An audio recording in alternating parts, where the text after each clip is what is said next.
Hello and welcome back to the channel. So today, continuing the Dark Heresy coverage from last week, I want to take a look at one of the game systems which I basically entirely skipped over from last time, and that is Psykers. In the world of Warhammer 40,000, Psykers are the setting's mage equivalents, except because of course it's 40k, using magic in the setting is much more dangerous than it might be in something like BF2 or D&D. Psykers draw their power from the warp, which is the 40k's version of hell. It is a reflection of the material world where actions, thoughts, and feelings from all of the inhabitants coalesce and form into one area, and is where souls go after they die. Psykers draw upon this warp to use their abilities. However, this doesn't come without risks, and the use of power and magic coming from what is essentially hell obviously opens you up to a lot of danger, which is reflected both in the lower 40k and also in the rules for psychic powers. But to see what those drawbacks might be, we need to first learn how psychic powers work in Dark Heresy. Anyone with psychic abilities in Dark Heresy has a psi rating, a number ranging from 1 to 10 that measures their psychic ability.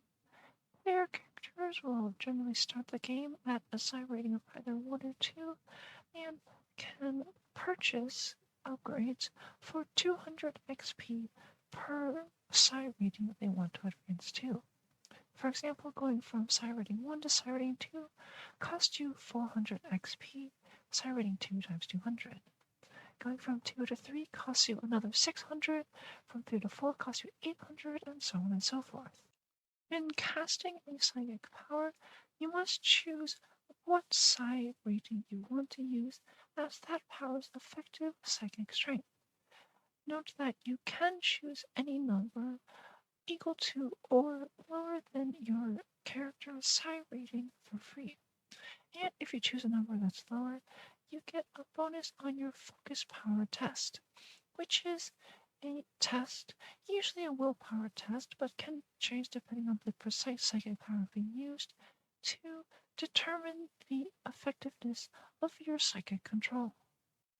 During your focus power test, however, if you roll doubles on your D100, i.e. if you rolled 11 or 33, you trigger psychic phenomena, psychic backlash coming from you reaching into the warp to use your magic.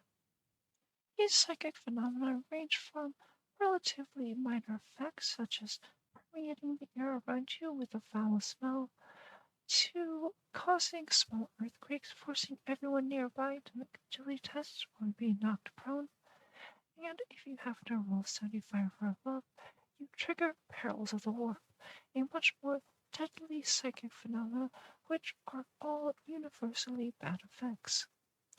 These range from, in the best case scenario, to force you to make a willpower test or be stunned for D5 rounds, all the way up to being immediately burnt into ashes as the power of the warp consumes your body and soul. Obviously, the use of psychic powers is fraught with danger and complications, but if the foe you're fighting requires that level of power, you can also choose to push your psychic power, increasing your psi rating by a small number, usually either 2 or 4 for player characters, in exchange for a penalty to your focus power test, making your ability harder to control, and trigger a psychic phenomenon on everything except doubles. Certain psychic powers, such as hardening your skin into steel or maintaining a vortex of doom, require them to be sustained. Sustaining a psychic power just requires you to spend the action listed in the psychic power that you are sustaining, which will usually be either a free or a half action. You can always sustain one psychic power without any additional downside. However, sustaining two or more will both decrease the effective size strength of all of those powers by the total amount being sustained, and increase your psychic phenomena rolls by 10, making it more likely that you not only roll a bad psychic phenomenon, but also more likely that you trigger the deadly perils of the warp table. Note that even though sustaining psychic powers requires you to spend actions, it does not technically count as taking those actions, meaning that even if you are sustaining a damaging psychic power, you can still use whatever remaining actions you have on your turn to take attack actions as normal, such as firing your bolter or striking someone in melee. Now that we know how psychic powers work generally, we can look at specifically what psychic powers there are. For player characters, the available powers are split into trees such as those seen here. Any Psyker can purchase any psychic power with the normal character XP they are allotted. And to purchase a psychic power, you have to both meet the prerequisite of the specific power and own at least one parent on the psychic tree, starting from the top of the tree. So, for example, with Biomancy, you can learn Invigorate for 100 XP, assuming you have at least a toughness of 30. Afterwards, you could learn Smite, and once you know that, you have the option to purchase either of Shape Flesh or Enfeeble, or both if you so desire.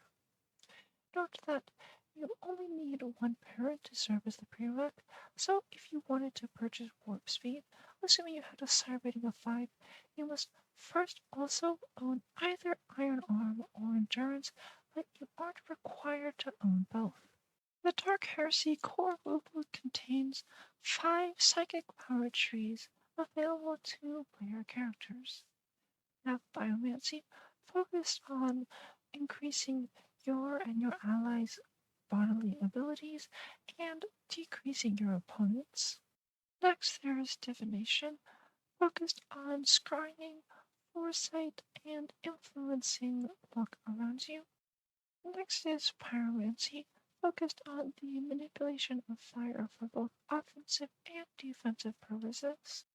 Next is Telekinesis, the use of force powers and the manipulation of space. And finally, Telepathy, the manipulation of minds and perception around you. The Enemies Beyond expansion book for Dark Heresy gives us 2 more psychic power trees.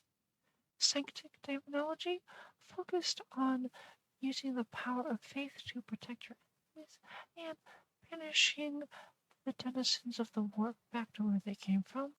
And Malefic Demonology, an extremely dangerous and heretical branch of psychic powers that invites corruption into your very soul.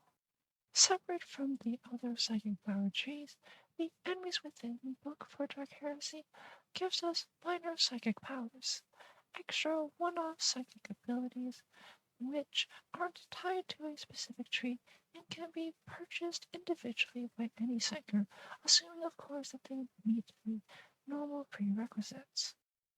These are often, true to their name, more minor versions of the psychic powers that you might find in one of the trees.